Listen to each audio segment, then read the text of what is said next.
When it comes to black hair, can't we all just get along?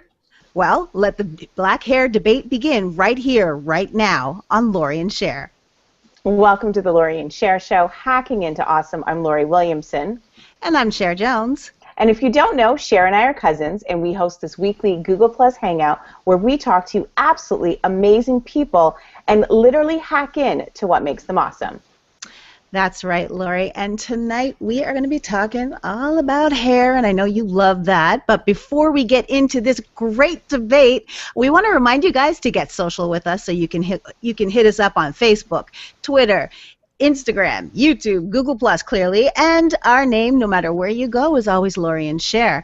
As well, you can join in the comments. So if you want your comments featured live on this broadcast, you can leave comments in YouTube or on our Google Plus event page, so where you're watching this right now, and we can actually feature them on the show, and we'd love to hear your thoughts, because this is one heated debate, and we've got 4 topics for you. As well, we've got Adriel, our associate producer, on Twitter, hitting you guys up using the hashtag Lori and Cher. So make sure, either way, we're going to find you. We want to bring you in to be a part of this conversation, because this is going to be hot tonight. Absolutely, Cher Jones. As you said it from the top, I am completely hair obsessed. And we have assembled a really great panel of guests who are going to come on, and we're going to talk about some of the topics that, you know, are the pluses in the black hair community and some of the negatives in the black hair community. So we're going to kick things off. I know, Cher, hair isn't just near and dear to my heart. I mean, it also is you, because I think, I don't think my hair would be a lot of places if it wasn't for you and for your family at least. So just give everyone a little bit of a background of your story or your connection with hair, especially here in the black community in Canada. Okay, so my hair has always been a part of my family, in the sense that both my father and my mother are hairdressers. Lori and I have a lot of aunts, uncles that are hairdressers. In fact, our uncle was one of the first I think he was the first black salon owner here in Toronto, my dad being the second. So my dad actually came from Jamaica to Canada and started working as a black hairdresser. My parents met at my uncle, it's a salon called Azan's. My parents actually met there. So my mom's born here in Toronto, and that's where every black person would get their hair done. So that's where my parents met. And then later on, they get married. Fast forward, all of a sudden, my mom becomes a hairdresser. And so it's always been in the genes. We have uncles, like I said, aunts, everybody. We've always... My grandma. Yep. Everybody, your grandmother, everybody. Like, it just, the list goes on, right, Lori? Absolutely. And, I mean, I love hair. I'm completely hair obsessed. I've gone through so many different changes with my hair. You know, coming from a hairdressing family, you know, I did what every hairdressing kind of family would do, which would be get your hair permed. So like when I was 6 years old, I got my hair permed, and then that's what really started this whole thing off. You know, I did the roller sets, or sometimes my mom would braid my hair, you know, wear the barrettes, and, you know, that stuff was kind of cool back then, I guess. When I got older, I went to a hairstylist here in Toronto, Shashu, and she encouraged me to go natural. I am a person who loves the creamy crack. I love straight hair, and I was so into it. And I've done so many things to my hair, so I had to start this whole natural hair journey, which, you know, I decided was kind of crazy because, as I said, I love straight hair. But my sister had already been going down the journey, and I was inspired by her, so I went natural. I went through the big chop and kind of lived those years of transitioning between natural and relaxed hair. Finally, when I got used to it, what really happened was I went on a trip to Peru. And when I went to Peru, my hair went nuts. And I vowed when I came back that I was going to have to know how to do my hair. Because, mind you, Cher, as you know, because I come from a hairdressing family, I would get my hair done every single week. Every single week I would spend, you know, either a Friday evening or a Saturday and get my hair done. So I had no clue how to actually, you know, do my hair. And after I came back from this trip from Peru, I was like, I cannot be dependent, because for the whole trip I wore my hood because there was no products or there was no tools that could help me while I was away on this trip. So when I came back, I said I was going to have to get in touch with myself, learn how to actually do my hair. I started a hair blog back in like 2008. Remember that, Cher? Oh yeah, Curlista, baby. Yeah, That was you. and I basically chronicled my journey with my hair, and it was Curlista, chasing the perfect curl, and it was learning how to do my hair naturally.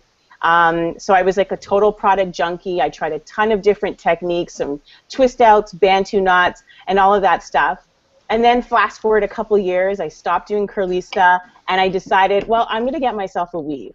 And I got a weave, and I liked it. I didn't like it. Then I decided, oh, I'm all about getting a U-part. So for the last how many years, I've worn a U-part until recently, in the last, let's say, month and a half, I decided to go and see how long my hair actually is. And yeah, this is it, my natural hair. I'm so excited about my journey because I am like, yay, black girls can have long hair. And it's like my hair is now at a really good length. It's just above my butt. And wow. I am just super stoked. So that is my hair journey. And I don't know what the next journey is or what the next kind of achievement I'm looking for my hair, but I'm just excited, you know, that we have this platform and we're going to talk about something that I'm completely excited about. Absolutely. And I mean, look at that. Talk about protective styling and what happens when you do it and what you get as a result because your hair looks awesome.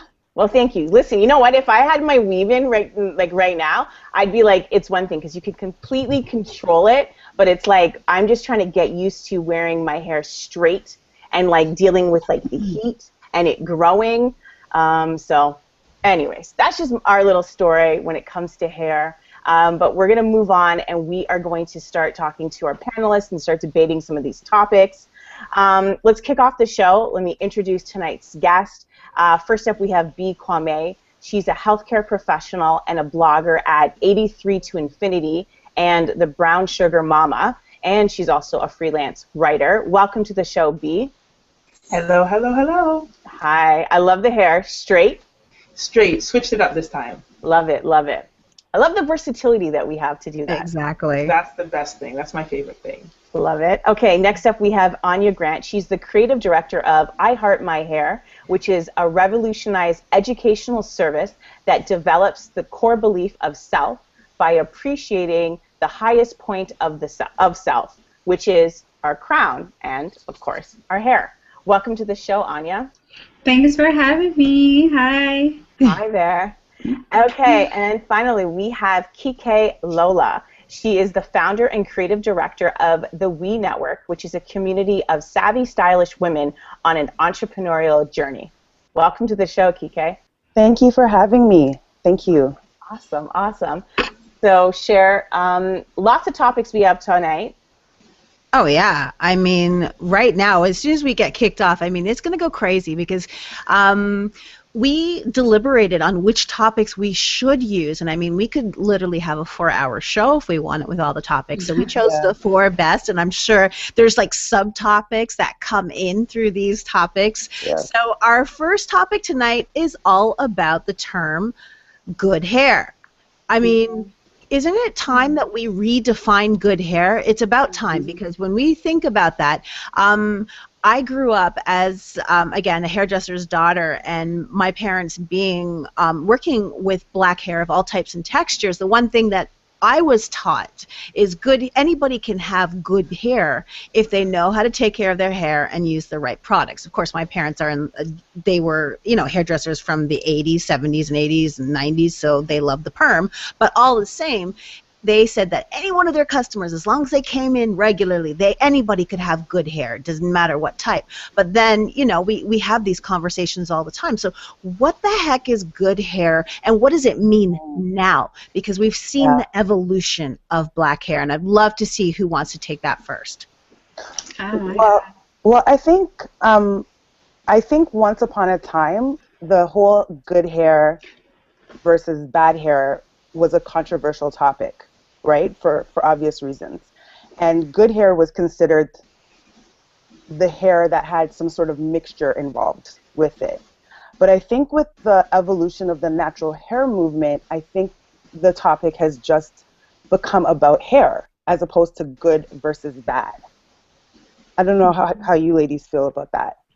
Yeah, I agree. I think I'm coming from a West Indian background, and I think that kind of the history of colonialism is what really started this idea of good hair, of having mixed hair, of having, if your hair is going to be natural and curly, it's going to be kind of that looser curl. And if you have black hair, nappy hair, that's what's bad hair. And I agree that I find that things are changing as more women are embracing their natural hair and more men are understanding it and learning to love it as well. But I think it's really kind of starting with our generation. Like, I think this is where we're going to really start to see the change. I think that, you know, from our parents and the generations above them, there's still a lot of those people around who still function under this old idea of good hair and bad hair. Like, I just had a daughter 5 months ago, and the comments that I get from older family members about what her hair is going to be like, is her hair going to be good like mine, or is it going to be nappy? And I'm like, whoa, whoa.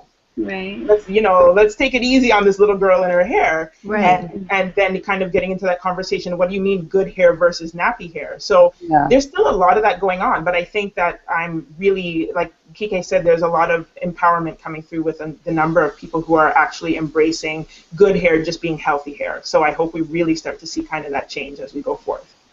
Exactly. Yeah, and your thoughts, Anya, on something like this? Like, I mean, it's just been so divisive for our community as a whole, as far as what good hair is. I think because of the natural hair movement, we are revolutionized now to believe that good hair is healthy hair. Good hair starts from within. Good hair is us defining our own beauty. And so the hair on our head, whether we choose to wear it in braids, kinks, perms, weaves, it's all about what makes us feel good. When we wake up in the morning, how do we feel beautiful? How do we want to be seen to the world? And I think that we are now stepping out and redefining that whole term of good hair. But what, is it wrong to say, like, to play the devil's advocate here, I'm all about, like, the evolution that black hair has been on. But, is it wrong to say, oh, well, that person has good hair? Is it wrong to say that? Just like you would say, like, that person has a great set of hair. Like, is it wrong? Just like if you say that has a great set of hair, a great ass, or a great, great back or whatever. Like, there's some people who have a great head of hair. Like, I mean, I don't care whether you're black or you are you're white. I mean, there's some white ladies that have, like, very coarse hair that they have to go and get their hair blown out from the salon in order for it to be manageable. They don't have good hair. But you know what? There's some people who have, like, some nice thick hair. Like, the Kardashians don't have good hair. They wear a weave and all that. But why? So why is it that we're not able to use the term good hair just to say, like, that person has a great asset and their asset is their hair? Well, I think it all depends on what context the word good is used in. Because traditionally, in the black community, good is attributed to somebody who has mixed hair, or has, Indian, or they're mixed with white. And as Bea was saying earlier, as she alluded to, I think the whole good hair was based on a standard of beauty that was provided to us by people who didn't look like us, right? So I think you can give somebody a compliment and tell them you have beautiful hair, or I love your hair. But that whole good and bad hair thing, I think there's already an understanding of what it means when somebody says that to you. I like how you've explained that, because there really is, like, it's like that sensitivity that we have to have around words, because at the end of the day, the words we use, if the words hurt, should we be using them? Because I can tell you, as a light-skinned black woman, I am very, very careful, because there's a guilt associated with sometimes even talking about my hair, because I feel like there's so much hurt and damage within our community, and then you never want someone to get the wrong impression. So I feel that sometimes it's like I have to hold back. I tend to refrain about talking about my hair, and even as a kid, I was never one who did a lot with my hair, and now it is that sensitivity around the words that hurt in our community. And I do like what you said about using beautiful hair, and like that. doesn't hurt. I don't feel the same way if I was to say, oh wow, you've got great hair, or actually great is okay, but saying the word good hair is something that I think, because there is so much pain connected with that, that's something that within our community we need to be more sensitive about. Yeah, and I think what you just said, I think oftentimes the type of hair you have is associated with your skin tone. Because you alluded to the fact, you said that as a light-skinned woman, you know, you don't want to talk about your hair, but I always get the comments like, well, you're light-skinned, you're supposed to have nice hair. I get the reverse. Like, aren't you supposed to have good hair? You're light-skinned, like you're high yellow kind of thing. Yeah. And I mean, my hair is what it is. I think it's also important to educate people who aren't necessarily in the diaspora, that aren't from the Caribbean, and when they start to use the words good hair, we need to just pull up and say, just be careful what you're saying, and careful who you're speaking to, and you know, because it's really a sensitive topic. I think that there's so many other words in the English dictionary that we can use to describe beauty, to describe good, to describe what someone feels looks good.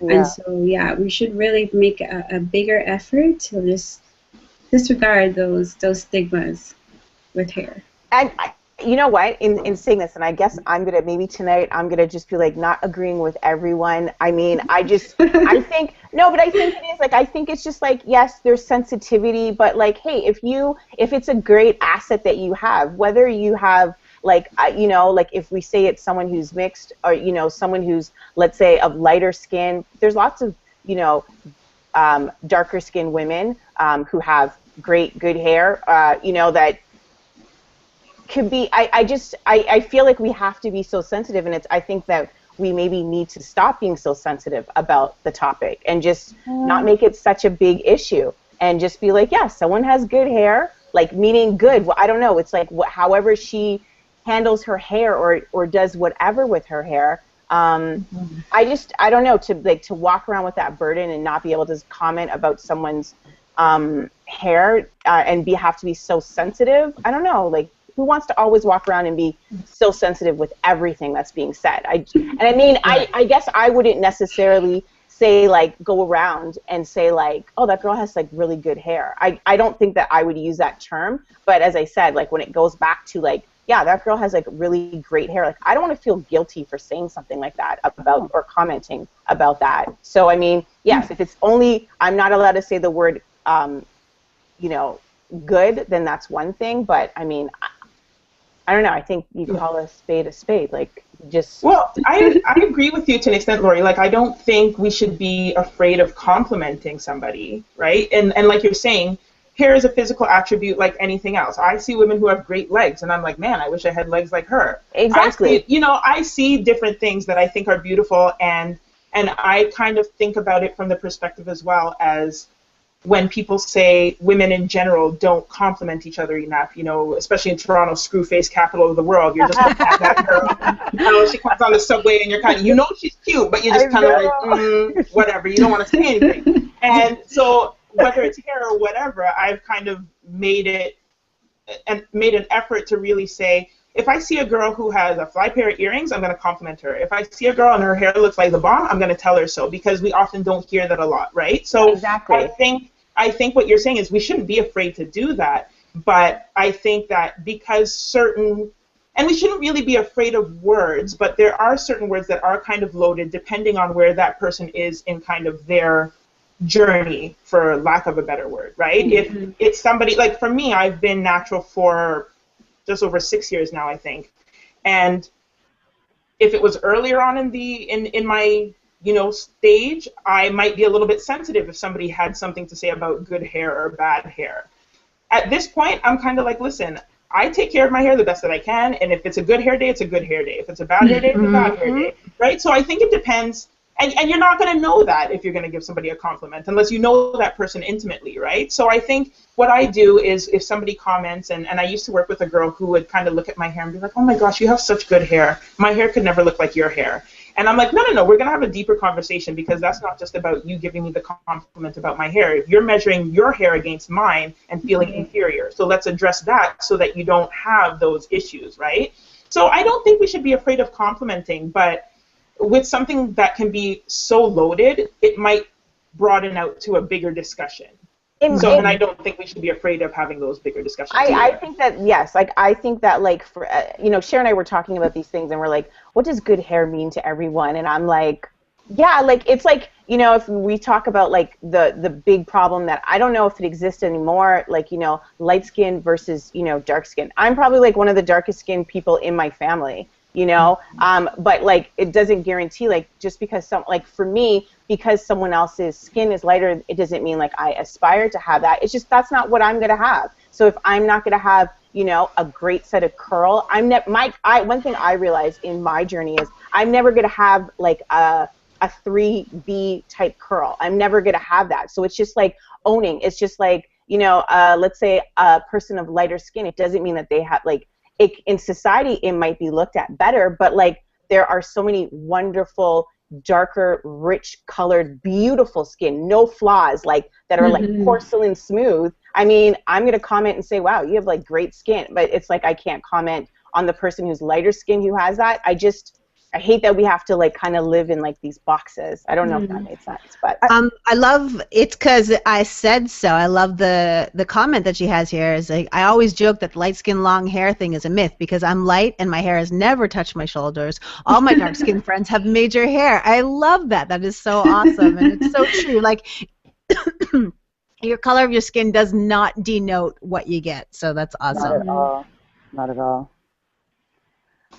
Okay, so can we also then talk about how far hair has come? I mean, we are going to touch on the whole natural hair journeys and the whole natural hair movement, but just in terms of, like, let's talk about products, let's talk about styling tools, let's talk about, like, how far in general our hair has come from, when we were, like, little girls. Like, what do you feel that has? Like, for you, Anya, what have you seen in terms of how much our hair is able to grow and how that whole market has become something that's huge? Oh my gosh. So for me specifically, I can go back to my Jamaica days and wanting to get a perm, and I was raised by my grandmother, and getting a perm is a no-no. You have to be a big woman, be out of the house in order for that to even happen. So I begged and I pleaded, and it didn't happen until I was in the care of my mom, and that was at age 12, and I got my first perm. And since then, it's just been a nonstop battling. I hated the burns, the split ends, the hair in the bathroom, and my hair was just not growing. It would just pretty much stay the same length. And it will get thinner and thinner and thinner. And so what has happened now is I was raised in a family that has hairdressers as well. And my aunt, she did my hair. She took care of it as best as she could until it was in the care of myself. And my hair kept on falling off, breaking. And I decided enough is enough. And I've done 5 big chops because I don't know what I'm doing, or I didn't know what I was doing, and I struggled for a long time. Braids have been in and out, and it's kind of coming back in now with the Senegalese and the fox locks and everything. So the hair care industry has really been evolving, and I've kind of been involved with it as well.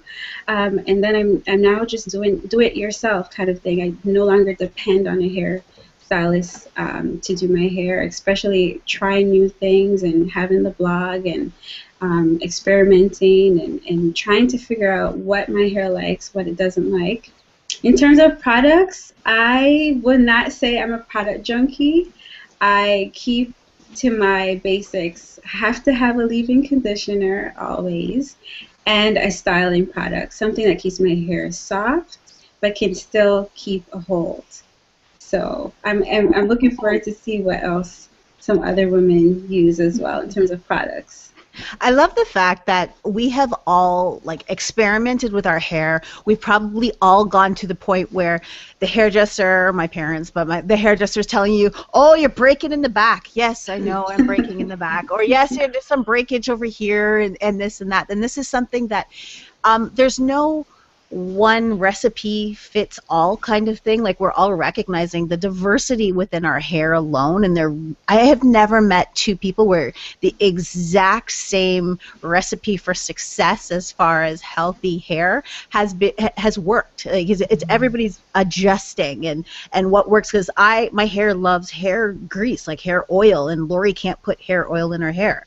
So it's just one of those things, and it's like, I can't imagine my hair would like dry up to a crisp if I didn't use it. So yeah, I think the hair industry, the black hair industry, has evolved.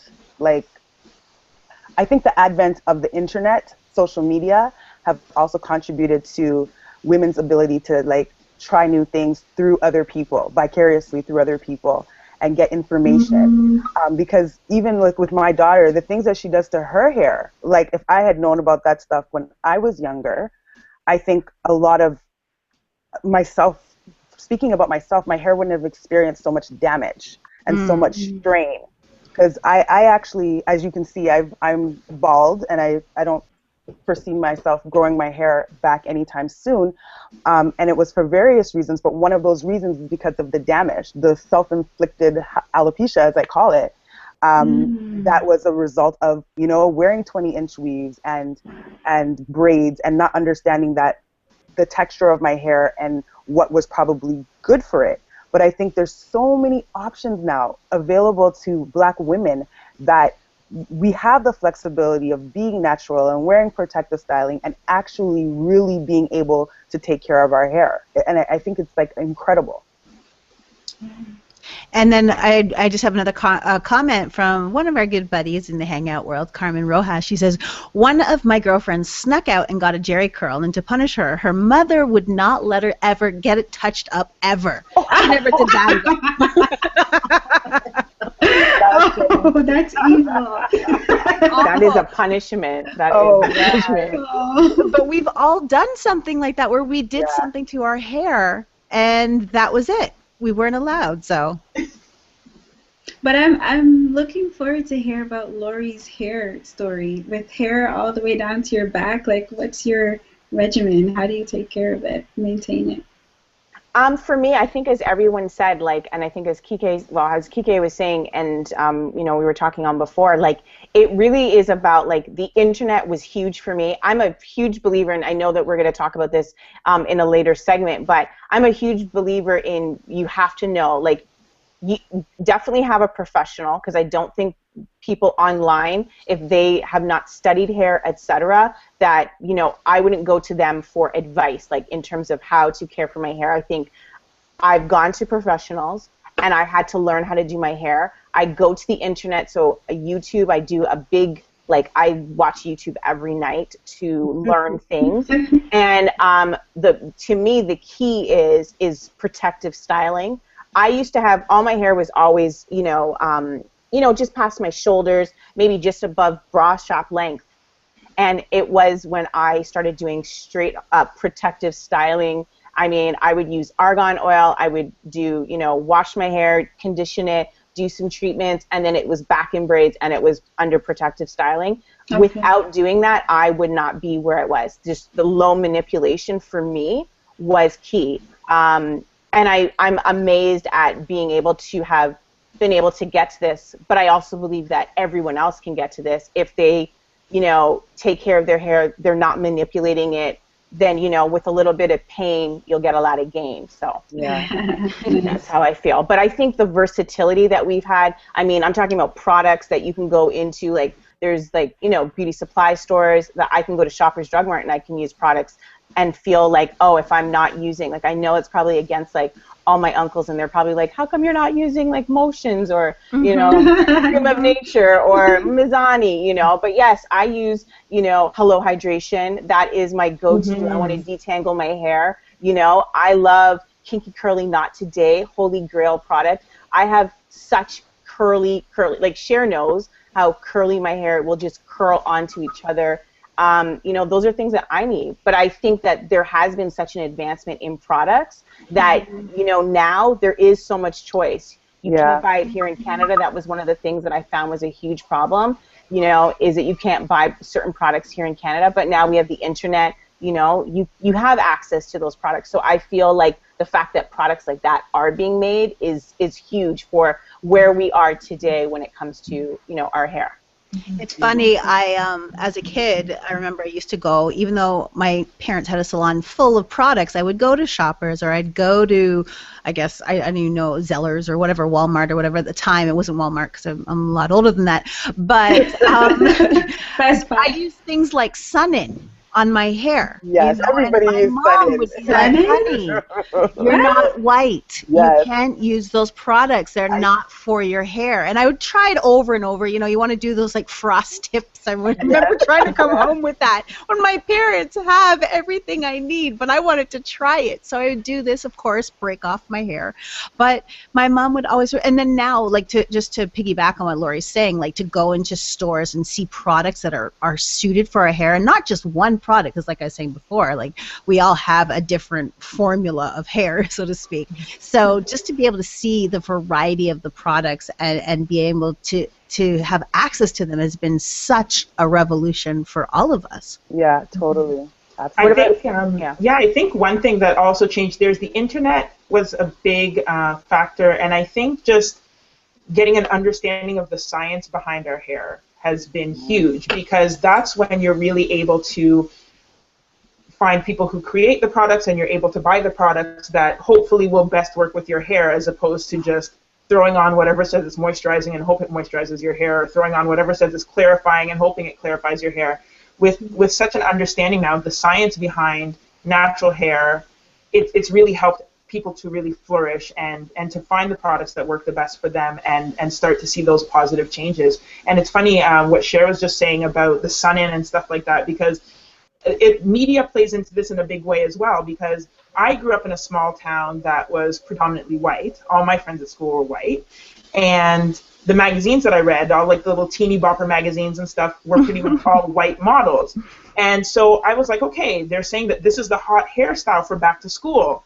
I want my hair to look like that. Or I see, you know, my friends with their hair a certain way, and I want my hair like that. Or we go to, like, the infamous story is me going to like a friend's sleepover. My mom had braided up my hair all nice, and we're sleeping over, and they were going to do like hair makeovers, and they pulled out like whatever gel and all this stuff, and I went home with like a mess in my head, because I thought that their products would work on my hair, and it turned into like this fun, crazy experiment to see what Bridget's hair will do.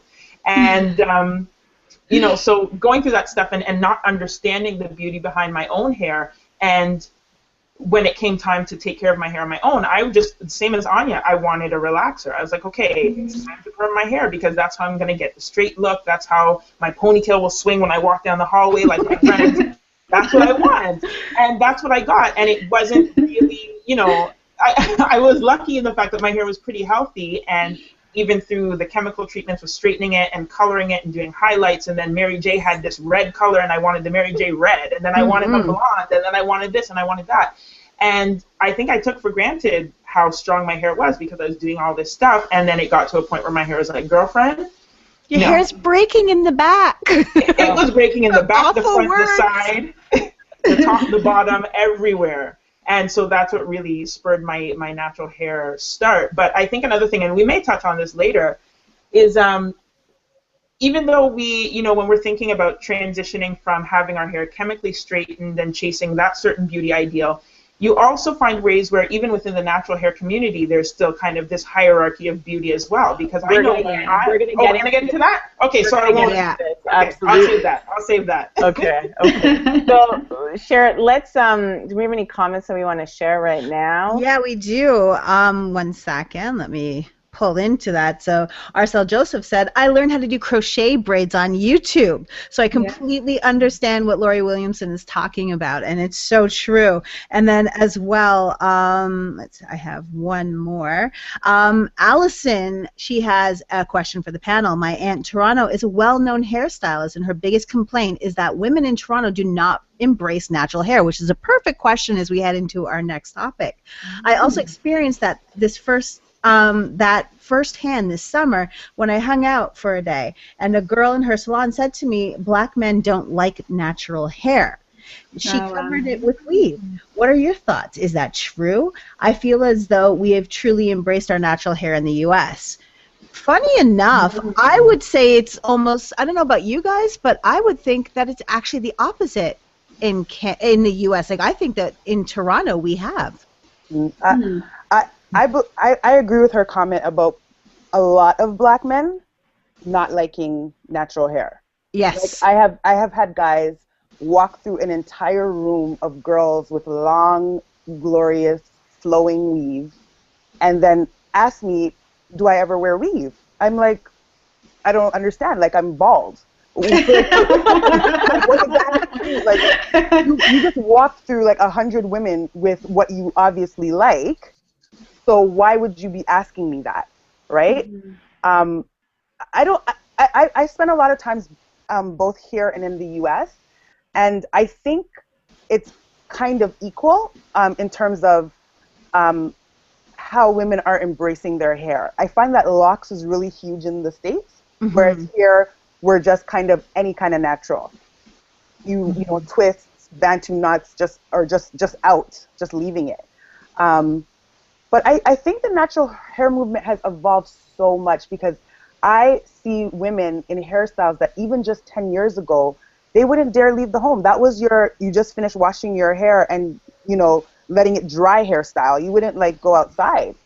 So I think it's really evolved. We're going to get back into some of Allison's, the topics that she mentioned in our discussion, but let's just put out there, what does it mean to be natural? I think natural means you wear your hair without any processing or chemicals. You're saying that I'm not natural.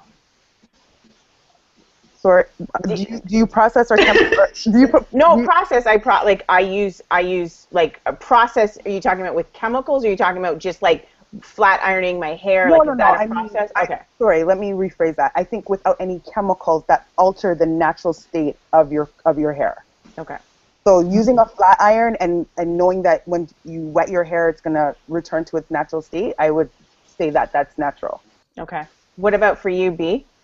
I agree. Largely, kind of my personal definition is hair without any chemicals to alter the texture. But I know that this gets to be kind of a sticky point with a lot of people because I've encountered people who tell me that when I dye my natural hair, now I'm not natural anymore. When I flat iron my hair, I'm not natural anymore. If I do a twist out or a bantu knot out, I'm not wearing my hair in its natural texture, so I can't claim to be natural. So, I mean, I know that I don't chemically treat my hair in order to change the texture of it. So for me, that's natural enough. But if I ever encounter somebody who gets really sticky about it, I just say, okay, my hair hasn't been chemically processed to alter the texture. If I got to go say this long statement to explain kind of what the state of my hair is, sometimes I have to throw that out there just so that there can't be this back and forth. So for me, it's like Kike said, I don't have anything in it to alter the texture. I can wash my hair tonight and it's going to go back curly. That's good enough for me. I don't have time to argue about it. So I'm like, that's good enough. Anya? The thing is, it's a tough topic as of lately. And a lot of people forget that locks, in a lot of ways, are considered straight hair. And it's not considered like a curly texture. I do agree, though. I think once you can put your hair underwater and it reverts back, and that's all that is needed to revert your hair back, then you're considered natural. So are you saying that locks is not considered natural? In my definition, it is. Yeah. But locks, if you're supposed to look at hair typing, it is considered straight hair. If you really talk to a trichologist, because it's altering your natural hair texture. It's combining a series of hairs and it's making it straight. It's stretching it out. It's almost like flat ironing. Wow. It's funny, coming from parents, like coming from my parents who are both hairdressers, and they, again, I told you they did this in the 70s, 80s, and 90s, and into the 2000s. They actually just retired last year. So they've been a hairdresser for a long time, and they come from the school of perm thought. So to them, and as I grew up, natural and I know the difference, but natural to my mom was drying my hair naturally as opposed to using rollers or a blow dryer. So that was natural, and that was as much as natural as we're going to get. And then the other natural was texturizer. So you would texturize your hair, and that's natural. That was like revolutionary for my parents because it was just like, and even now, like, I know that they're getting used to it, you know, they're young and old at the same time, so like it's just a whole new cultural shift. And we look at, even like, all of us have a West Indian background, and you remember like those things, like when if you didn't texturize or cream your hair, or if you had dreads, there was something wrong. You're making this statement against, you know, the progression of black people as a whole. And it was insane, but that's, you know, it is what it is. So very different. We have a comment, Simone Todd. She believes being natural for her is no more relaxers. Okay. I would agree with her. I definitely don't agree with that, because there are natural relaxers now that are entering the marketplace that can actually alter the hair, and that's not a relaxer. It's just a different chemical that can turn your curly textured hair into like bone straight, especially if you use heat, like a fine. And yeah, I don't think that once you do that process, your hair is not natural anymore. But then, to play devil's advocate there, like, it's not the way your hair grew out of your head. That would be considered natural. Just like if you're going to eat raw almonds as opposed to processed almonds, they didn't come with salt on it, but they taste a lot better with salt. And your hair doesn't grow out of your head like that. The minute you're changing the look, like if you were to go extremist, I think these are the same debates that vegetarians have. Yeah. You know, well, you're not really a vegetarian if you eat eggs or if you eat this. So it's like, it's going to be one of those things that, I mean, at the end of the day, does your hair look good? Is your hair healthy? Like, I guess coming from the world of perm, and I still love my perm. I perm my hair maybe every, 6 months, every year, I don't know. But when I just feel like it. And, I mean, I don't care. Like, you know what I mean? And I know that it means a lot to some people. Like my sisters-in-law, they all have great natural curls, and I remember when they were cutting their hair, and still with that, I guess training or whatever, it's just like, you sure you want to go fully natural? And I know that there's a lot of issues around that, and those questions that you guys get, like as far as like going natural, and then the questions from the black community.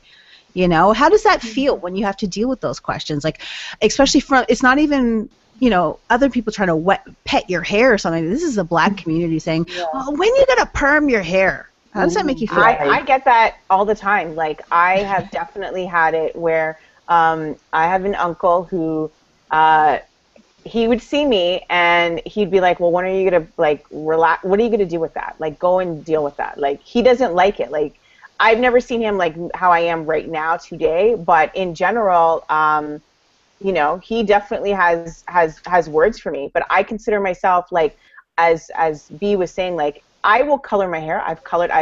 I've done highlights. I still consider myself natural. I make my hair straight, so I consider myself natural. Like, right now, is it just perm free?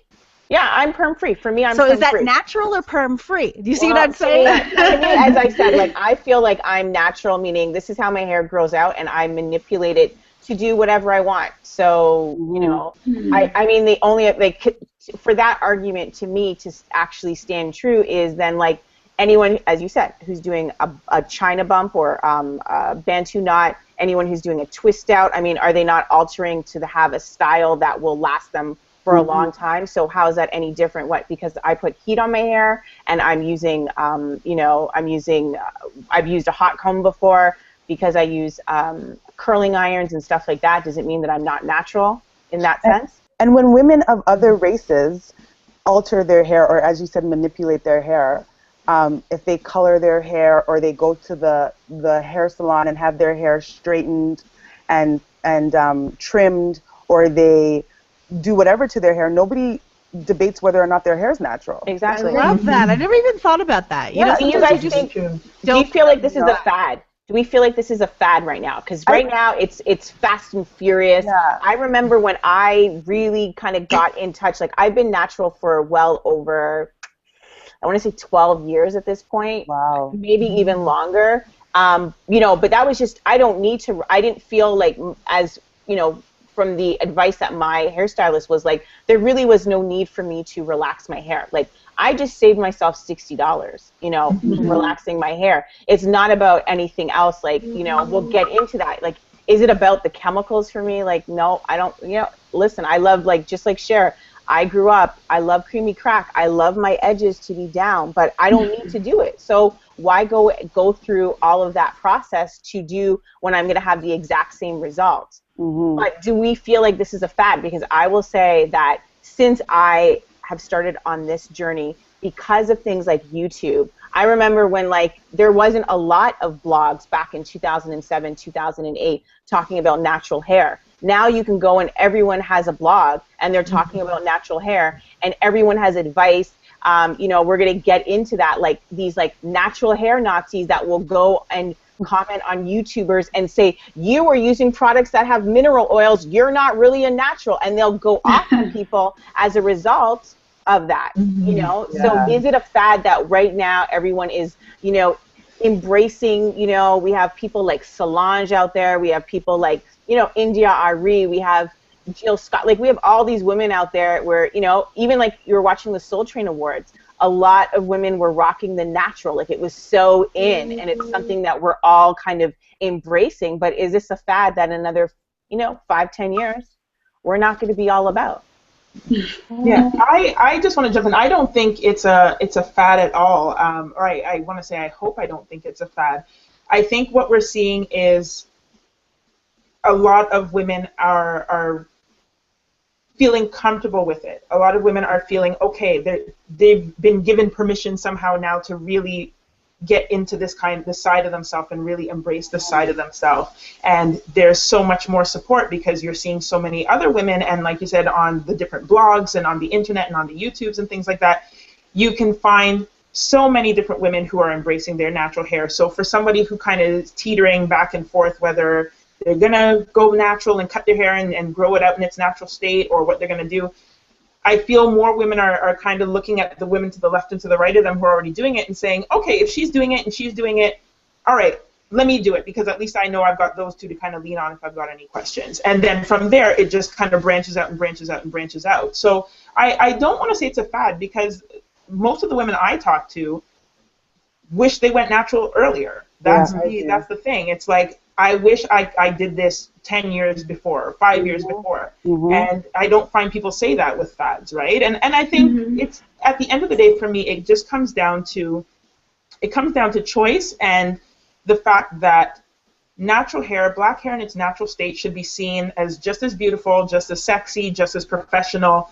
just as anything as straight hair. Once you see that it has those possibilities to do all of those things, it's another option that you can have, just like deciding to wear a weave, deciding to relax your hair, anything else. It's not something that should be shunned, or I can't wait till we get to the day where it's not a big deal if somebody does a big chop or they're wearing their hair natural. I wish it, like, we get to a point where it's not a big deal when I'm celebrating, like, what I call my napiversary, when it's like my 2 years since I've been natural, 3 years since I've been natural. I can't wait till it's just, this is just it. This is for a woman to decide what she wants to do, but knowing that this is just as much an option as anything else. So I don't feel it's a fad, and I really hope that it doesn't start to sway that way. I mean, people have to make the decision for themselves, but I feel it's really something that people are coming into their own and saying, okay, this is how I'm going to present myself, and this is going to be part of who I am.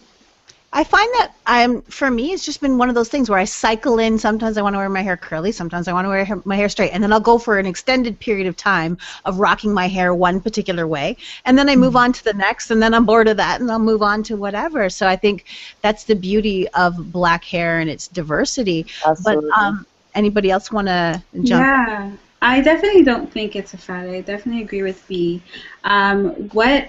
If you look at generations before us, for example, the baby boomers, they were all obsessed with how to look young and what cream to use to get rid of wrinkles and how to look young and beautiful.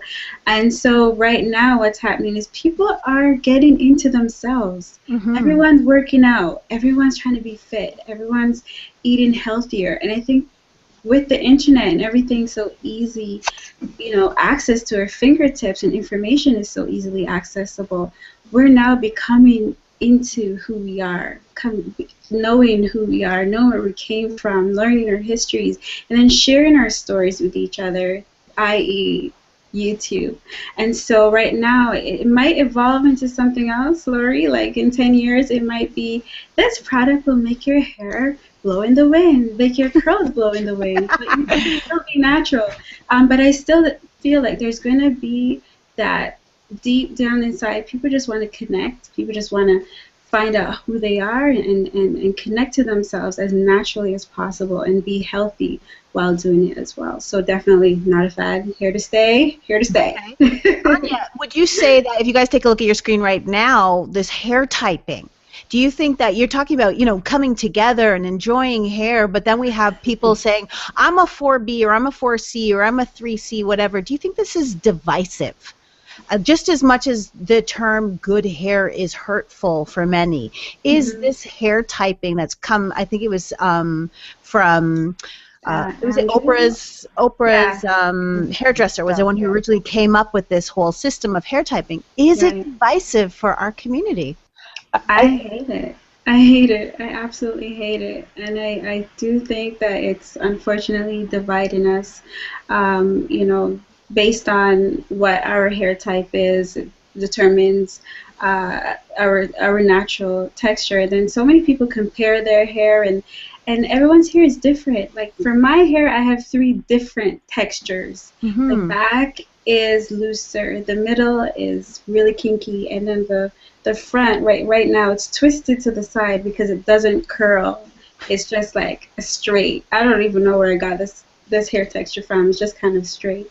So I definitely think that there's a divide. However, I've tried to fight it for way too long, and the people are really gravitating towards the numbering scheme because it helps them apparently to choose better products, to choose what's best for them. And so it's to each their own. You kind of have to weigh it in, and it has helped a lot of naturals figure out who to follow and whose hair is close to them, and then they kind of say, okay, I will try to do certain styles that will cater to my hair texture and try to use certain products as well. So I don't think it's necessarily a bad thing, and I think just like Anya said, it can help people find the products that will work better with their hair, or find somebody who knows how to handle that type of hair that they can follow, depending on what context it's used. I don't think it's necessarily a bad thing.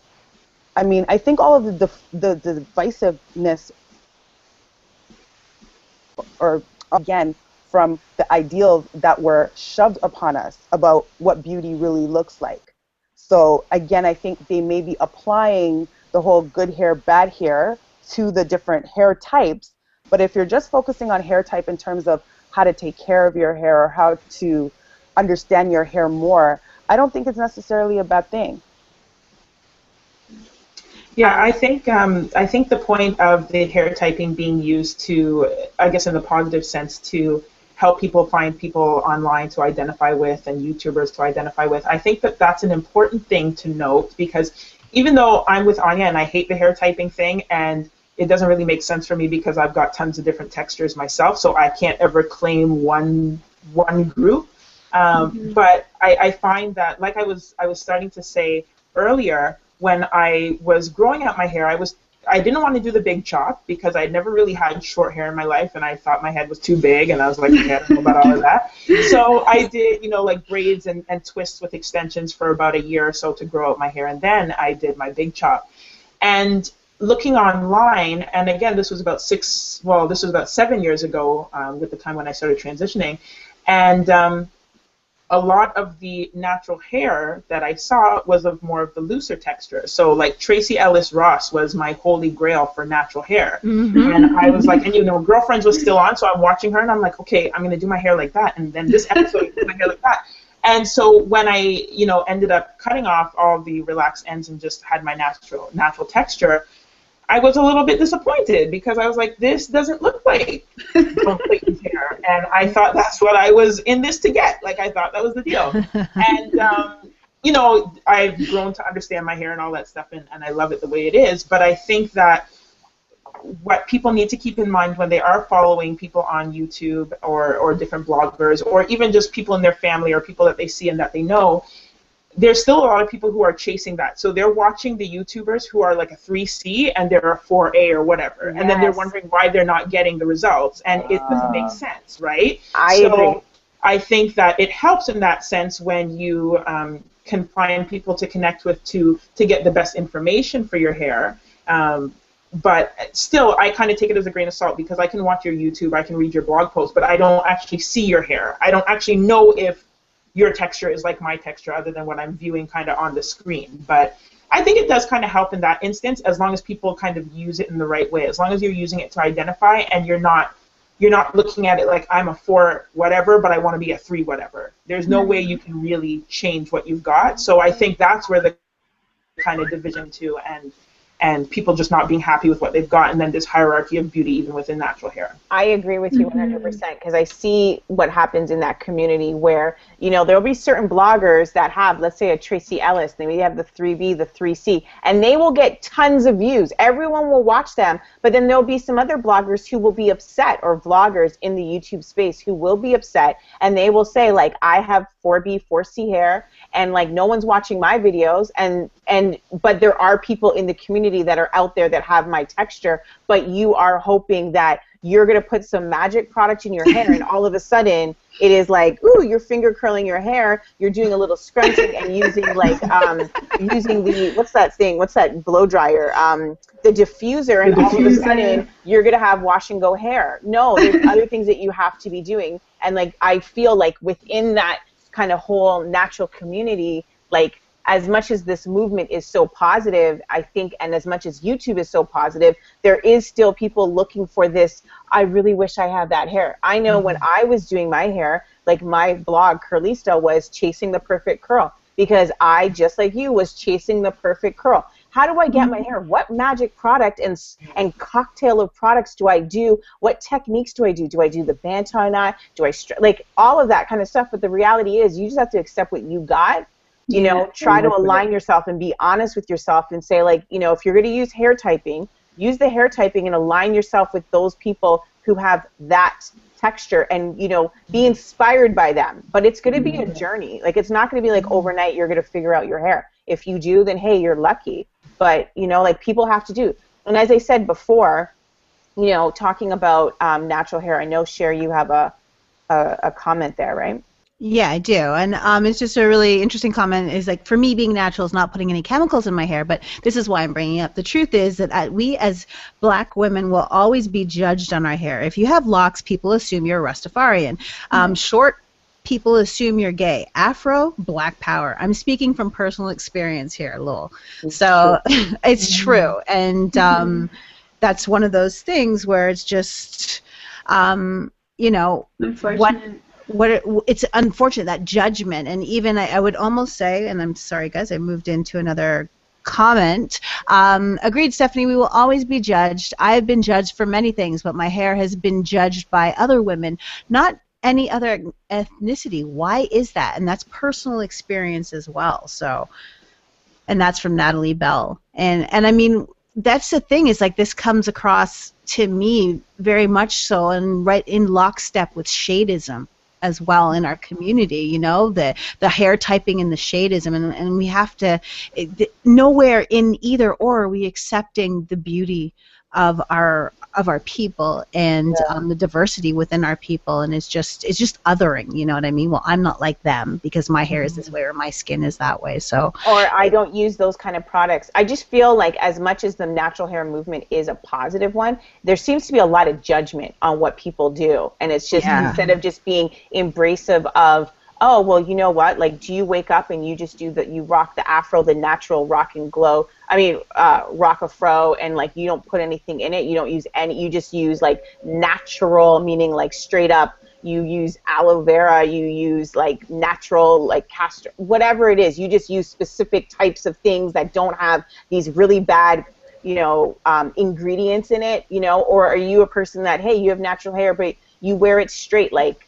Or Kike, you wear your hair short. Like, what's that been like for Yeah. you in your journey? Because it's short, and there is that judgment around, Yeah. whether you're a lesbian or not, and all that kind of question that comes to you. And that's people's choices, sexually speaking. But like, how does it feel for you being judged by your hair? And I think the reaction to me cutting my hair has been twofold. Either people absolutely love it and tell me all the time, like, do not ever grow back your hair, or like, I'll stop talking to you, kind of thing. or like you said, sometimes, especially when I'm in certain parts of the US, I won't mention which state, I have girls offering to pump my gas and trying to take me out for a drink. So I don't know if I necessarily look at it as people judging me. I think sometimes people assume certain things because I wear my hair short. But I've never felt chastised or bad or anything. I've never felt any negativity towards me as a result of me cutting my hair. In fact, I feel like I have noticed so much more about myself since I cut my hair. And I think I encourage other women to cut their hair because in addition to being bald, I'm really tall. So sometimes I'll be walking through a space and women will just see me and they'll run up to me and they want to ask me questions like, well, why did you cut it and how did you do it? And then well, I won't look like that because my head, like what B just said. I hear that all the time. Like, my head is big and your head is small. And I said, well, my friends told me not to cut my hair because my head is small and I have a big frame, right? So I really encourage all Black women when they do come up to me to try it, because the truth is, as Black women, we have so many alternatives. If you don't like your hair after you cut it, you can roll into a weave like on day 2, literally. I'm going to have to interrupt you on 2 things, because I'm going to be like, I have taken a long time to grow my hair, so I could not do that. Like, that to me was like, listen, this is many, many years. As much as I think it would be great, and if I was looking for that, then yes, I could say like, hey, I'm going to do that. But I'm not doing that, okay? I love that. And I'm going to ask you a question. I see on Twitter how she hustles. She says, my hubby is the reason I did the big chop. Yes, Black men can love natural hair and love women who love themselves. So Kike, in response to that, how has the response been from men in terms of, you having a low hair? I'll be honest with you. I think it's 75% positive. A lot of Black men, I find I get approached more since I cut my hair. And people who, yes, people were like, I can't believe you're pulling off that hair. Girlfriend, you look so beautiful. That's awesome.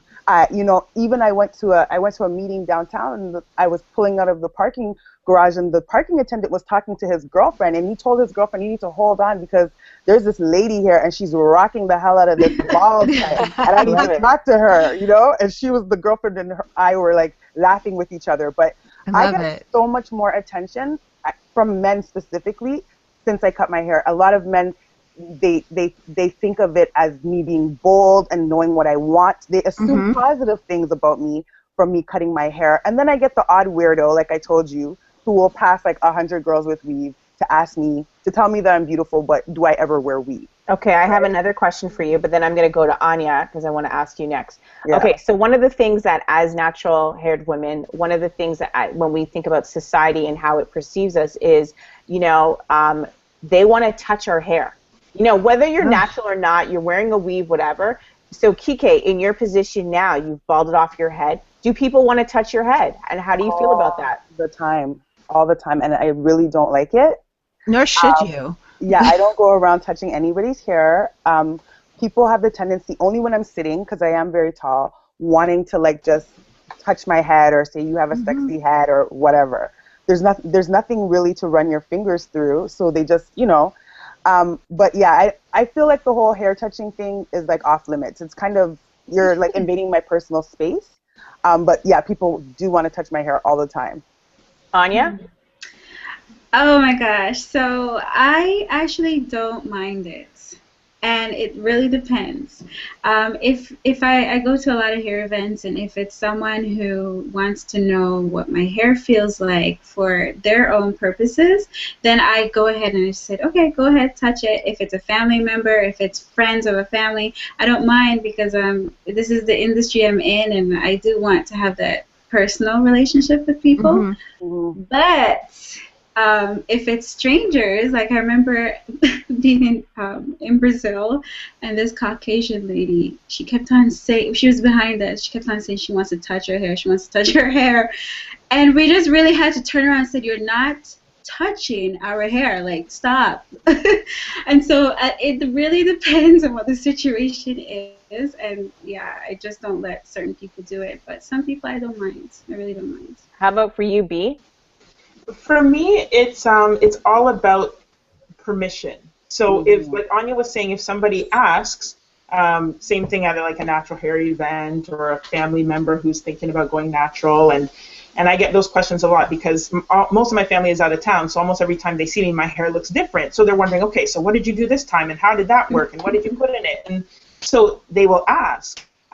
My big issue is when people don't ask and treat me like this inanimate object that they can just touch for their own sake and understanding, and that's when I get really upset, because if my own mother asks me to touch my hair, there's no way I'm just going to stand there and let some stranger on the street just put their hand in my hair. But I want to go back to the black men thing, because I think that for me there's been kind of two layers to it, and it kind of goes along with the things we're talking about with judgment and assumptions and things like that. On one hand, I found that when I first started wearing my hair natural, I was getting approached by a different type of black man, or I was getting approached a different way than I did when my hair was straight.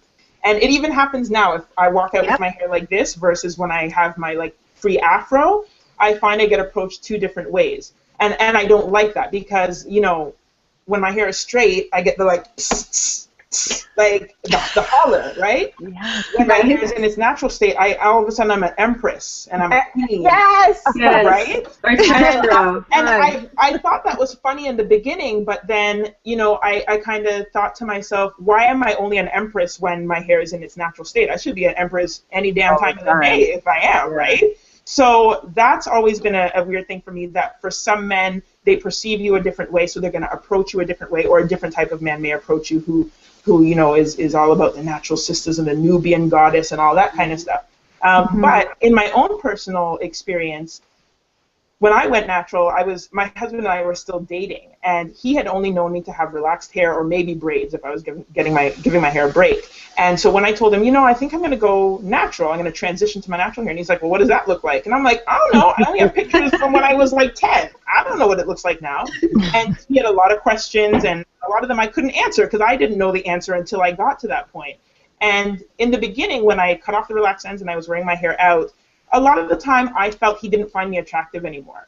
He wasn't complimenting me like he used to, or, you know, I would walk out thinking my hair looked the bomb, and he'd be like, oh, do you need time to finish your hair? And I'm like, no, it's finished. Like, this is and I had a real sit down with him to say, I don't know if it was this decision to wear my hair in its natural state, but I feel I'm not attractive to you anymore. I feel you look at me differently.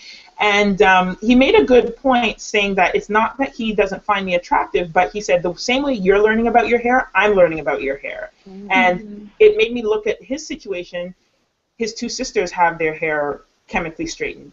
His mom did. All his ex-girlfriends had either weave or relaxed hair. So he had never been with a woman who had hair and was wearing her hair in its natural texture. And so when I'm not going to the salon as much, he's not worrying now about dropping me off the salon and picking me up 6 hours later. Now it's me playing with all these shea butters and coconut oils in the bathroom and messing up the bathroom, and he's getting used to that whole thing as well. But now he loves it, and he would have it no other way. We have a daughter now, and he's like, she's never putting chemical in her hair, and I'm going to teach her to, you know, twist out with the shea butter, and he's all into it now. So I think there are a lot of black men who not only they find the beauty in it, but I think sometimes we also have to be a little bit patient and understand that for some black men, they're learning just the same way we are, and not to kind of discount them as they go on that journey as well. So. Absolutely. But I think ultimately men just like what they like, just as women like what they like. And some men like tall women, some men like thick women, some women like, you know, whatever type of women. Fair enough. And I think that men are attracted to what they're attracted to. And ultimately, if they like you, they saw you when they were coming towards you, or, you know, so they usually just accept what it is. Like, I really haven't had any issues with my hair with regards to men at all. Interesting, because like, and I love hearing that, because it's important to hear that, and it's important because I mean, as women, we want to be attractive for men. If we swing that way, whatever. I'm not judging here, but I know that I've noticed a difference when my hair is straight as opposed to when my hair is curly, and I think I have pretty curly hair, but and I've learned how to style it. I've learned how to work with it over the years to make it so, but and that was there are a lot of bumps and bruises along the way to be able to work with my curly hair. But I find that when I'm out, I do notice the difference, and I think it does come back down to what different people, depending on where you are attracted to, because I know for me, when it comes to men, I am married, but I mean, I love men with facial hair, and that's attractive to me, you know. And so it's that same sort of argument that, well, you know what, men like what they like, and then allow them to go on that journey, especially if it's like your spouse and you want that person to go on the journey with you, and then you got to give them time to adjust, because when my husband shaves, I'm like, I have to take time to adjust to that, you know. So, and it's not my favorite, you know. So. And Lori has a comment from the crew, so. Yes, so Andrea, I hope Bassi Cupo says, I believe that black women has significant advantage with regards to hairstyle, whether it's natural or not. In both cases, there is great, as her features that allow, I'm not sure, because they said, sorry for my English. Being judged for this, I do not think that it must have a lot of importance. The important thing is to feel good about themselves, whether you're natural or not. Andrea's been awesome. He's always checking in with us. Thank you again, Andreas, for checking in with us and sharing your love, because we know that you've always shared love at the Lori and Cher show. Is he the guy from Italy? Yes. Yes. Love it. Okay. Well, let's move on, because you know what? There's so many topics, and I feel like we can continue going on. And we only got halfway through. And it's like we haven't even gone any further, and it's like we could just continue. It's such a topic that I feel obviously everyone is so passionate about. So we may have to have a part 2 to this, you know, just to continue on with it. But, you know, one of the things that we have to talk about is topic number 3, the divisive attitudes of natural versus perm versus weave. You know, why is there such a divide, you know, for people, let's say, who are natural, who are like, ooh, I can't believe you perm your hair. Ooh, I can't believe you wear a weave. Or if you wear a weave and you look at someone who's natural and you're like, ooh, I can't believe that you're rocking that hairdo. What do you think that's about? Like, you know, right now, if we're all about embracing each other and, you know, everyone being different, you know, and just owning who they are, why is it that there is such an issue and infighting within our, you know, black women in our community when it comes to our hair? Why is there so much judgment? I think for me, it has to do with the mentality behind why a woman chooses to either rock a perm or weave or be natural. Absolutely. And I think when I talk to some of the young girls that choose to wear weave, I don't have anything against weave, but when I can look at you and I can tell right away that you yourself don't even feel good about who you are, but then you choose to wear weave to try to cover that up and present yourself to the world as, this is my beautiful. I find it so problematic. And I do have a debate with some women who are just like, oh, I can never go natural. Or if they are natural, they choose to wear weave. It's the mentality for me behind that I have to be like, what's going on here? Well, why do you choose to do certain things? Well, I mean, the mentality is, I'll tell you this, I'm natural, but I wear weave. I don't need to wear a weave, but it's easier. I like the versatility. I don't feel like I should be judged for it. It's not anything about whether I think I'm beautiful or not. I think, like, you know what? If I'm going to tell myself, and whoever wants to hate on me, I feel like I have a great head of hair. I don't need to wear a weave, but when it comes down to if I need to be somewhere in 5 minutes and if I'm rocking a weave, I can do that. If I want to put a whole bunch of heat because I want big voluminous hair, I feel like I should do that. But it's not anything to do with, ooh, I don't love my natural hair. I've done it all. I've done so many things, and I love that as a Black woman, I have the versatility of that. So for someone to say to me like, oh, you're like trying to be you're white. natural. Yeah, like no, it's about, you know, this is about my lifestyle, and it's about like I don't have to be in a box. As a natural woman, I only have to wear my hair in its natural state. No, it's I want to wear a weave. It's great for protective styling, and that's how I got to be where I am right now. Mm-hmm. I think there's just too much of a conversation around people's personal choice, really. And I don't think whether you wear weave, perm, or are natural, it should really matter to anybody other than you. Like, I think going back to what B said, this all stems from colonialism, right? There was the whole divide us based on color, based on, you know, mixture, based on who looked closer to the person that was enslaving us, right? And I think that divide, unfortunately, still takes place. And I think it's just a conversation that needs to stop because other cultures don't have these conversations. It's just within the Black community. Like there are some other cultures, like, you know, Persian women or some, you know, Jewish people that have a coarser, curlier hair, but I don't think there's a divide. It's just that you have curly hair and I have straight hair, and that's it, right? And I think because Black women have so many options available to them, if they feel like it, they should be able to explore them if they choose. Like if I want to wear a weave tomorrow, because sometimes I see weaves that make me want to like get my Beyonce on, like I do. I used to wear 20-inch weaves before I cut my hair. There's a hairdresser in New York, Haidia Barbell. She does Wendy Williams' hair, and she's done like Peppa's hair. She's known. She's like an award-winning hairdresser. Sometimes when she does some people's hair, I'm like, I want to drop like $2,000 and get a crown, like seriously, because I love the way it looks. It doesn't mean that I don't like myself or I'm not confident about whatever. I just like that look, and I like the whatever it adds to my outfit for the day. Hair is an accessory when it boils down to it. And how you choose to wear your accessory is entirely up to you. And I think there's certain conversation that the Black community just needs to stop having. There's so much more important things that we really should be discussing. Yeah. Hair is not hurting anybody. I agree. Cher, what do you think about that?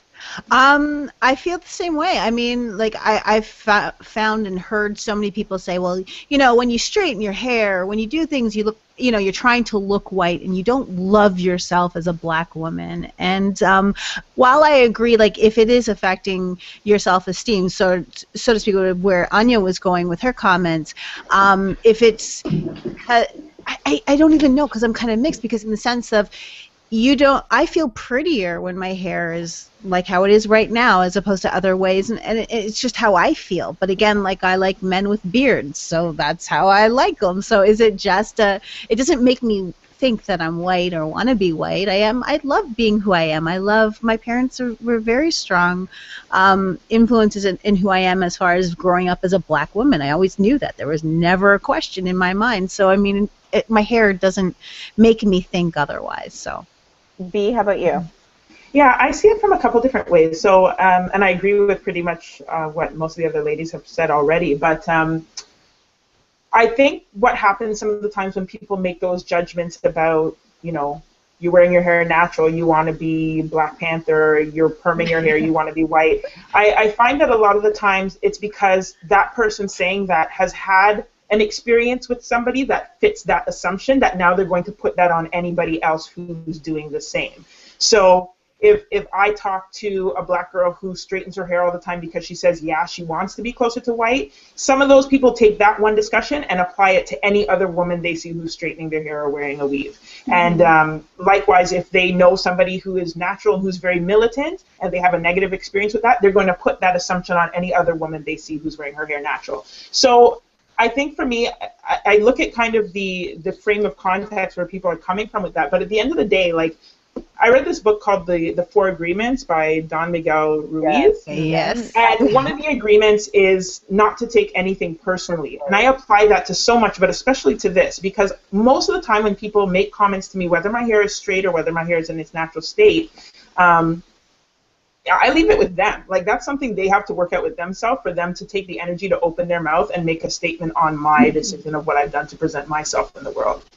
So I've had instances where people have made assumptions about me when I wear my afro. I've gone to like the Toronto Natural Hair and Beauty Show with my hair flat ironed and been ignored because, you know, I'm not natural, or been told that I need to embrace my black beauty, and sister, I hope next year you come back with your hair natural. And I'm like, my hair is natural, thank you. I'll go dunk it in the sink and show you, but I shouldn't have to do that, right? So I just don't take those things personally, and I look at those comments as kind of a way to educate, but on another level, I don't feel responsible for having to teach people all the time. So I leave that with them. I don't take it personally. That's their experience, and that's them using their energy to comment on me, and I go about my day with however my hair is. Absolutely. Love it. Natalie Bell, share a comment. She says, I think it's just personal preference. I have never worn a weave, but I have also never colored my hair.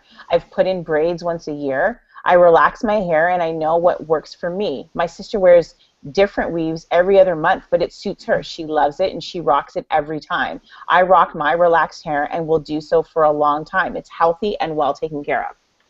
And I think that's what it should be at the end of the day. Healthy and well taken care of. That's what our goal and aim should be. It's not about, you know, trying to be something else. It's about having a healthy head of hair, having great hair. And it's not, again, like what we've talked about in the beginning off the top, it's not about your texture and color. It's about healthy, well taken care of hair. And that's what it comes down to at the end of the day. Awesome. All right, so let's move on to our next topic, and it is the biggest business is back. Like, it's a huge, huge business, and it's black hair. Who's getting all the money? Who's getting all the opportunities for these new, these new pros that are out there right now? Anya, I would love for you to, you are involved in, this industry heavily. What do you think in terms of where black hair has gone in terms of as a business, like, there's millions, if not billions of dollars that is spent by black women on black hair products, black services. Is it something that is that we, are benefiting from as black women, meaning the money is coming back to us, we're spending it in the circle? So, as you all know, the Korean man, he made millions. And he made millions in many ways. They ruled the weave market and still do, and they still rule the beauty supply stores. But what is shifting now that I notice are black female-owned businesses and black hair care product businesses that are opening up.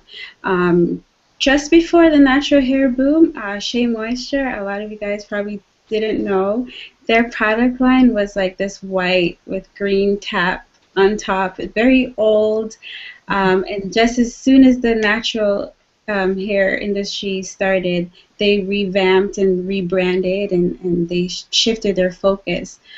So they're black owned in New York City, and unfortunately, I think what's starting to happen now is a shift from everyone noticing, oh my gosh, everyone's this natural hair movement, there's money here, so everyone's creating their own products, which is great, their own brands, which is also good, and I believe that a lot of black-owned companies are benefiting financially.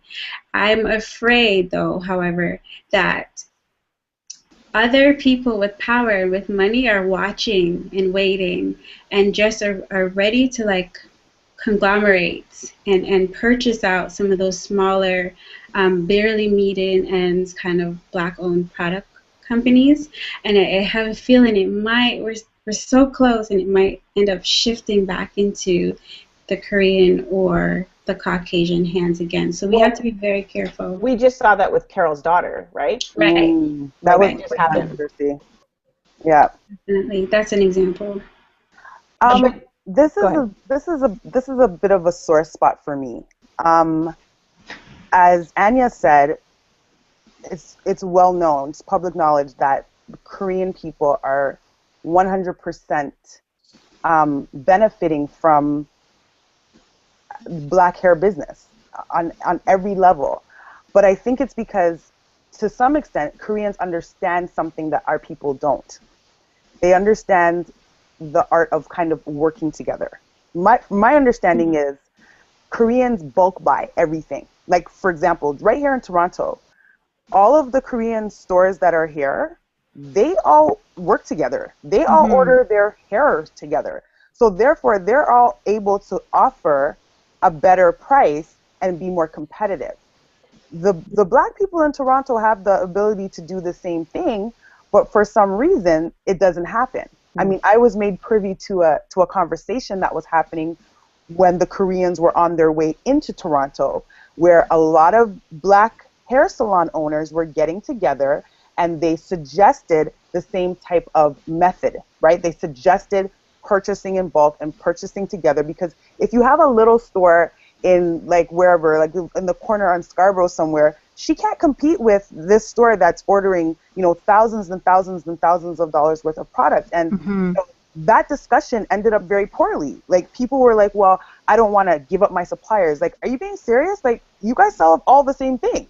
Like, what is the big deal? So there's a mentality that prevents us from being in a position to provide the things to our own people and benefit from it. Like, there's a definite issue here. And I think that because we spend so much money, some of it should be coming back to our community.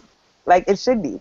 Absolutely. Cher, I know that you had an issue with that. You used to go buy specific hair products, and you would go and support black-owned businesses, but what was your situation?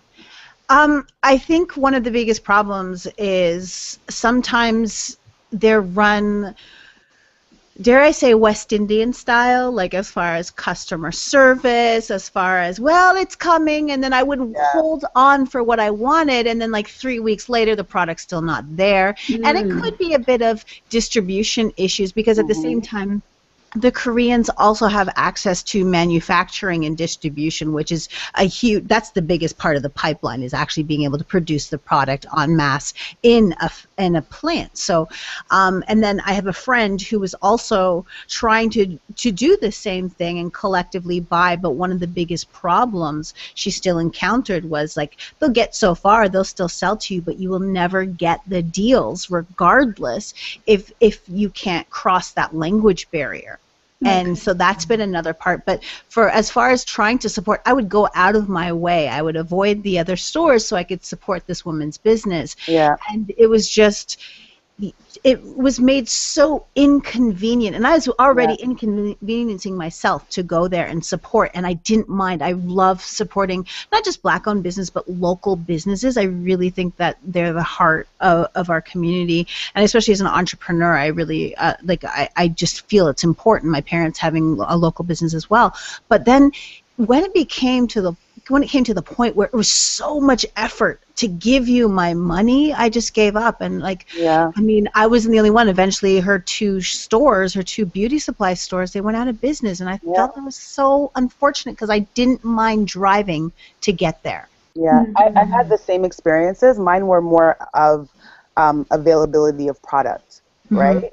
I will go out of my way to support the local, smaller, in most cases, black-owned businesses, but they never had what I needed. And if they did have it, I wouldn't even mind paying more for it sometimes, because I understood that they could not compete. It's not possible. It's like Walmart and, mom and pop store. Yeah. But they would just never have what I need.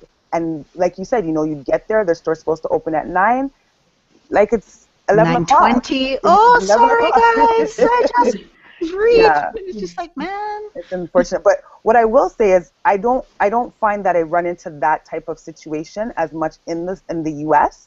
You can really support a black-owned business, and it's run professionally, and they have more availability of things that you want to go in and purchase. But yeah, it's kind of difficult here. It is difficult. But let's move on to another topic. I mean, like, sure, we have like the Korean business owners and the beauty supply store, but with the influence that is now in the Black community with, let's look at YouTube once again. I mean, it is one of the most used websites out there, and the natural hair community is massive. And now what we've seen is, like, you know, for people who are bloggers, they have opportunities where brands want to come and work with you. So it's a business that you are now becoming an influencer within your community. People are looking to you. Advertisers are, or companies are spending their advertising revenue working with people who are bloggers, people who are YouTubers, who have a huge influence, and they know that if they work with those individual people, that they are going to influence those same people to buy such and such product because it's working for them. That person swears by it. So I feel like while there is, you know, it's like, do you feel finally that, you know, brands and advertisers are actually looking at Black women with natural hair, and that there is a legitimate business that has been formed as a result of that when it comes to being an influencer in that community?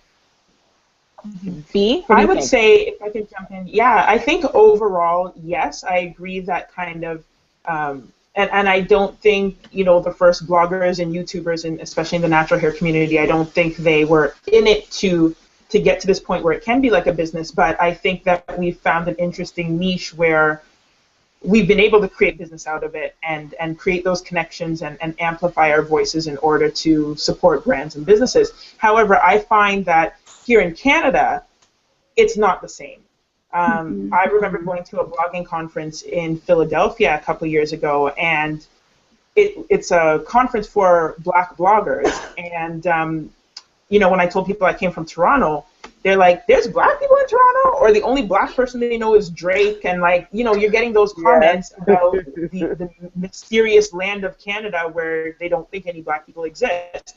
And talking to people, connecting with people from different brands and natural hair brands who love those blogging conferences, a lot of the times they feel that Canada isn't a big enough market to put effort into. So if you're a Black blogger, that's great, but who are your readers? Are they mostly in Canada because maybe we don't want to work with you? Are they mostly in the States because, okay, now we'll work with you? Do you feel pressure? Do you feel pressure to then, you know, as a Black blogger in Canada, so they don't care about, like, as the Black woman here in Canada with, you know, our population, do you find that then they just, like, they don't care about the Black woman, but if you, like, they care about you if you're in the States only then? Pretty much, because they see it as like the bang for their buck. Like, if you're a blogger in New York, and this is especially when, like, we've got better selection of products now in Canada that I've found since I started going natural. But if you're in New York, you have access to so much. You have access to so many different women. You've got access to so many different salons, so many different products. So brands look at that as, okay, we're going to put in effort and we're going to get something out of it. A lot of the brands in the States don't know enough about Canada alone, like, at all. Like, we're not even talking about understanding the Black population here. They don't understand anything about Canada in general.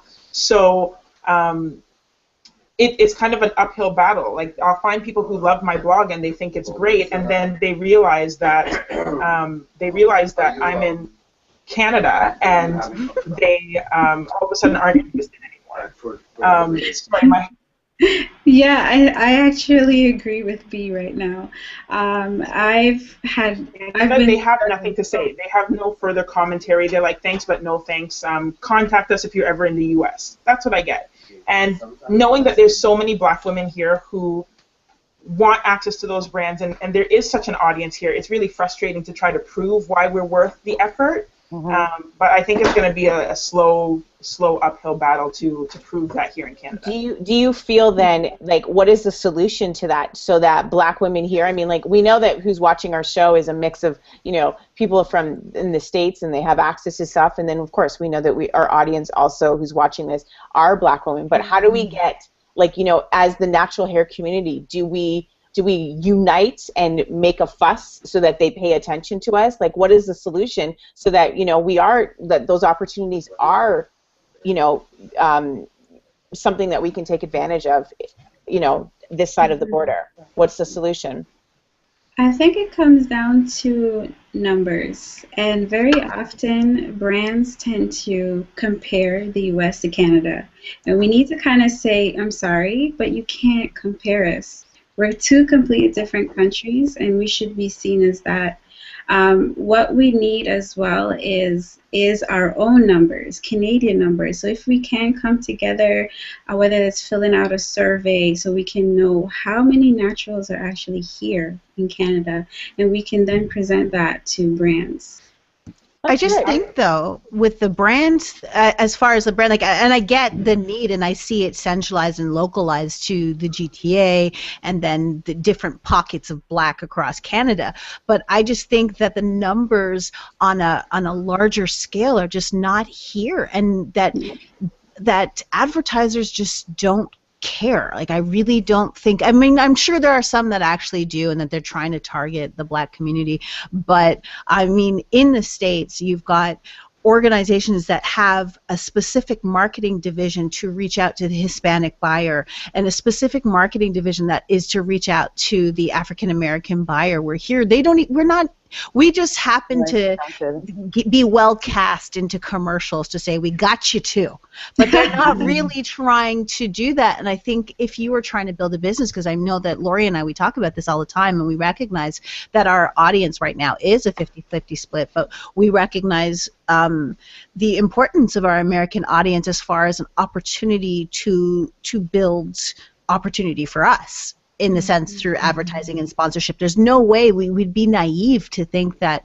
Canadian, not to say that Canadian sponsors won't come along and step beside us, because we think that we're doing a good thing here with this show and how we're leveraging Hangouts and stuff like that, but we still feel that, you know, our advertising sponsorship dollar primarily is south of the border. So, but then I think that that's also one of the things, like, you know, as a community here in Toronto, you know, fine in Toronto, but, you know, I know like Natalie in Winnipeg, who rocks her blog out there.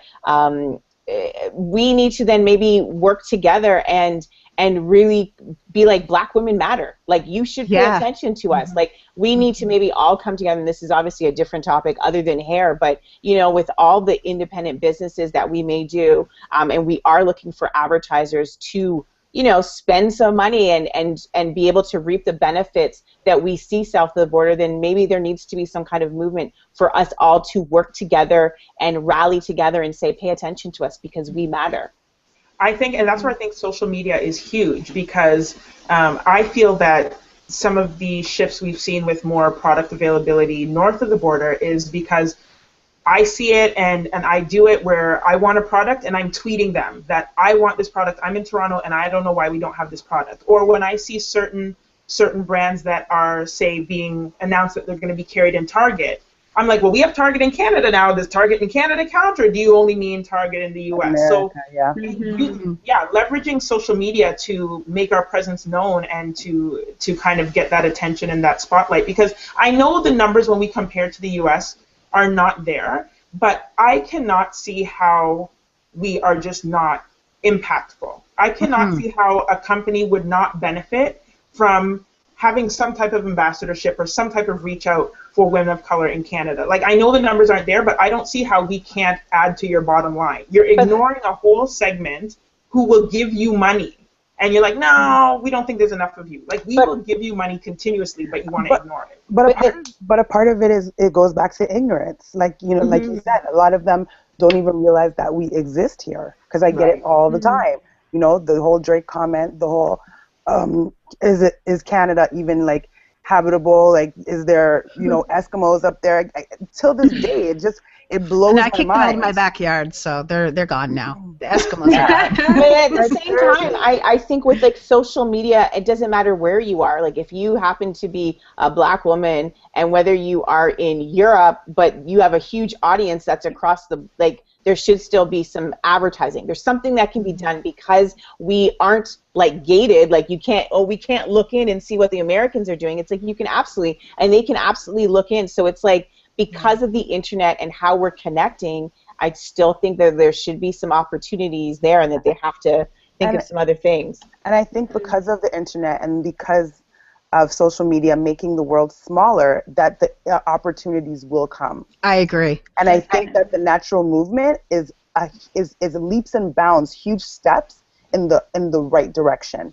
And just like everything else, it's just a matter of time. Like there was a time we didn't have a Target or a Walmart or access to a lot of things that they had in the U.S. And I think it will evolve and it will change. Absolutely, I do. All right. Well, you know what, ladies? I know that we've had, we've talked about so much. I'm like, oh my gosh, it's 10:40, and I'm like, this is so crazy. But I want to just wrap up the show. I feel like we kind of I don't know, scratched the surface of this whole topic. Yeah. You know what? I think next year, Cher, when we come back with the show, that we have to obviously revisit this topic, because I feel like obviously it's something that a lot of women are passionate about. We appreciate all the people that have been making comments. But we just want to end off the show and talk about, your guys' individual projects. Kike, talk to us about what you're doing, and what's up and coming for the We Network. Okay, great. So as you mentioned, the We Network is the community for women entrepreneurs, and our whole philosophy really is to just try to create a community where women can come together and support each other. Our mantra is together we can do more. We're having a launch party next year in March, so you guys look out for that. And we have a lot of new and exciting things happening that will be announced at the launch party. So I will definitely keep in contact and let you guys know exactly what's taking place with that. Awesome. And where can people find you guys on the internet, just as far as if they want to get in touch with you, Kike, where can they go? Okay, I am everywhere on pretty much all of the popular social media networks, and it's the We Network, except for Twitter, we're the We Network 1. But everywhere, if you type in the We Network, thewenetwork.org, you can find me and everywhere. What we're doing pretty easily. Awesome. Yeah, thank you. B, talk to us about what you're working on, what's up and coming for you. Yes, so it's December, so this is officially my I'm not coming out of the house unless there's food involved month. 2014 has been crazy, so this is my wind down time, but I'm prepping for 2015. In addition to my writing and things that I do, I'm going to be hosting 2 kind of signature events. So one is called Mirror Images, and I had the first one just in October, focusing on diversity and representation in media. So it's going to be along the same lines, focusing on diversity and representation in another area of media. So I'll announce that news shortly. And I also do a natural hair event called Curls, Coils, and Cocktails, usually in the summer. So that'll be coming up as well. And people can be connected with me on Twitter and Instagram. My name is bsince83. My blog and Facebook are 83 to Infinity or the Brown Sugar Mama, so people can connect with me anyway. Awesome. Thanks so much. And Anya, tell us about you and I Heart My Hair. All right.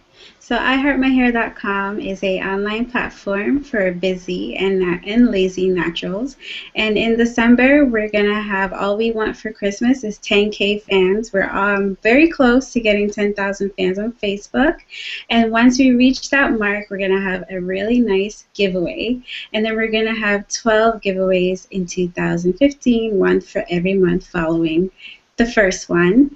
And then I also do an event called the Curly Soiree, and that's going to be taking place in May. So please sign up to the newsletter. You can have access to that on the website, iHeartMyHair.com. I'm on Facebook, iHeartMyHair. I'm on YouTube, iHeartMyHair 6, as well as Instagram, iHeartMyHair 6, and on Twitter, iHeartMyHair as well. Awesome. I see that we have a shout out from Lakeisha Shern. So she says that, I was having fun. So thank you so much. I know that Carmen Rojas, she said, great show, ladies. Going to call it a night. We'll catch up what I missed tomorrow. So we'll just shout out Allison Junot Baptiste, Natalie Bell. There's a ton of other people that were on, Stephanie Joseph Walker. Thank you guys all for watching, the people on Twitter. Thanks to Adriel for holding it down there. And you know what? Make sure you guys watch our last episode. Last week we had 2 episodes. We had Black Lives Matter, where we had 5 men talking about Awesome. Ferguson verdict. And then we also had our hot topics with Chonilla. Don't forget to subscribe. Thank all the ladies that came on with their point of view. I really appreciate you guys staying on late for us. Cher Jones, thanks for being my cousin and for navigating us tonight. And yeah, so we will see you guys. All right, Yeah. bye. Thank you. Thanks a lot for watching, Bye. guys. Bye.